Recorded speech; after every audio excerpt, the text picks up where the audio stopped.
Hey everybody, welcome back. Last week we talked about the gratitude letter as a means of deepening our gratitude practice. And we also acknowledged that even more than gratitude journaling, writing a gratitude letter is difficult because we approach our vulnerability. You may also have concluded on your own that receiving a gratitude letter is also a vulnerable act. And so today I'd like to talk about our ability to receive the good in life as a means of deepening our gratitude practice.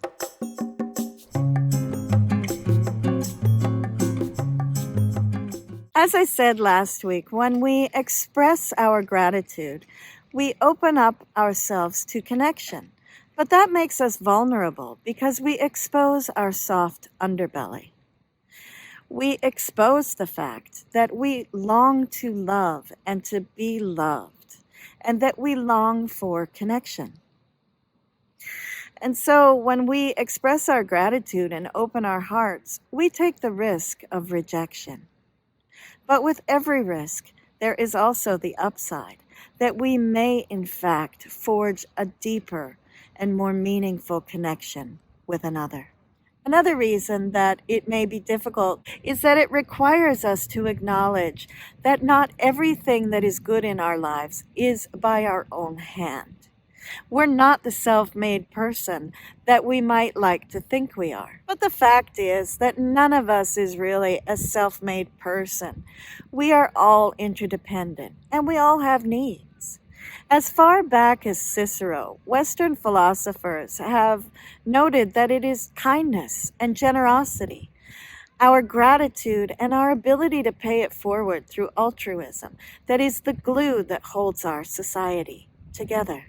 Given how important it is in amplifying gratitude in the world, we need to learn to get comfortable with receiving the good that comes into our lives. But unlike when we're giving thanks, when we are opening ourselves up to receive all of the good that comes our way, we have to face feelings of perhaps being unworthy or wondering whether there are strings attached to what we're receiving. One of the first things that we need to have in place in order to be comfortable receiving the good in our lives is healthy boundaries.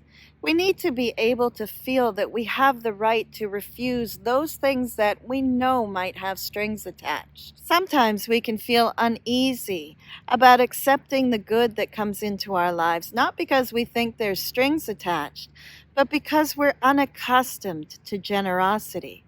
And because maybe we're not used to having good things in our life. The good news is that there are practices that we can undertake in order to get more accustomed to accepting the good. Can we practice mindfulness when good things come into our lives? If we notice that we're uncomfortable with receiving the good, notice where that is in the body. Where do we feel that? Is it in the chest? In the stomach?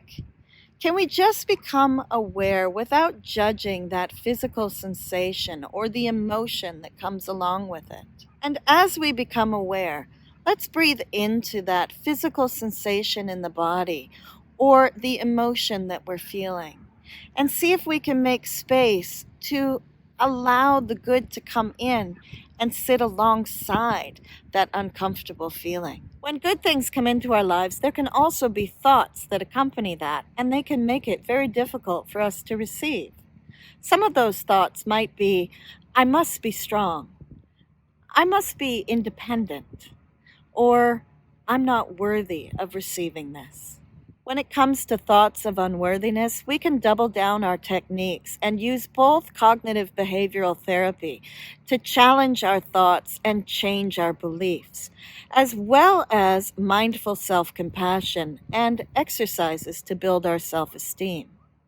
You may remember that in the video I recorded on love, there is a section on self-love, and there are plenty of resources to help with building our self-esteem and practicing mindful self-compassion. It's doubly important to make sure that we build our self-esteem, not only so that we have feelings of worthiness when the good comes into our life, but also because it will help to build our resilience should we perhaps find that we are disappointed and hurt emotionally when we open ourselves to others. Another way that we can get comfortable with receiving the good in our lives is through progressive exposure. And by that I mean practicing receiving in low-stakes situations. This will give us the muscle that we need to receive in higher stakes situations. So, for instance, practice accepting a smile from a stranger on the street, or the gift of a beautiful sunny day, or maybe a coupon that comes in the mail. If you have trouble, like I do, in receiving compliments from someone on whom you have a crush, then ask your friends and your family to offer compliments so that you can learn to accept them graciously. One of the greatest gifts we can give to another is to accept their compliment, because it is indeed a gift. And as we begin to build that muscle, we can increase our stakes. So we might want to learn to accept compliments from our colleagues, our boss, and that person on whom we have a crush. I really need to say a warm thank you to a couple of friends who added on this final tip. And that is, if we're trying to get comfortable with receiving the good that comes into our life, we have to first let go of our expectations. We might be so wrapped up in how we want things to turn out, and we're working so hard on a specific outcome that we fail to see the things that are good along the way. Likewise, we can be so wrapped up in our regrets over the past and disappointed in how things turned out. And then we fail to see the opportunities for goodness that are presenting themselves now.